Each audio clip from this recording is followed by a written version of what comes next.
Karen balik Pilipinas na si Charisse matapos itampok sa Oscar Awards party sa Hollywood. May mga nakakagulat siyang revelasyon. Alamin natin sa pagpapatrol ni Gretchen Pulido. Ito ang patikim sa engranding shooting ng The Filipino Channel Station ID kung saan bida ang international singing sensation na si Charisse.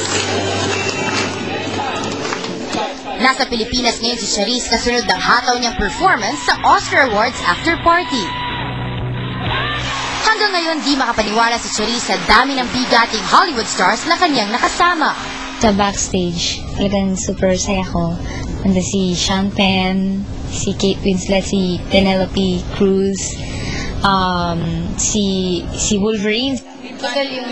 Pero ang malaking revelasyon, ang socialite na si Paris Hilton pa ang nagpa-picture kay Charisse. Nagpa-picture po siya sa akin, tapos cute na kiss siya sa akin. Gusto niya daw akong iuwi. Kasi para daw akong manika. Wish ngayon ni Charisse para sa kanyang unang international album. Iniisip ko sana, kahit na hindi Oscar, sana Grammy, di ba? Kasi sa ngayon, hindi muna movie. Gusto ko, sana mapasama yung fingerprint sa Grammys. Diba? Sa ngayon, birthday concert muna niya sa Mayo ang kanyang pinaghahandaan.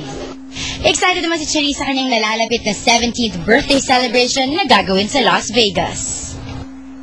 Halos magkasunod ang birthday ni Charisse sa laban ni Pacman sa May 2, kaya hindi maiwasang magbigay ni Charisse ng inspirational message kay Pacquiao na tulad niya'y dala-dala lagi ang bandila ng Pilipinas.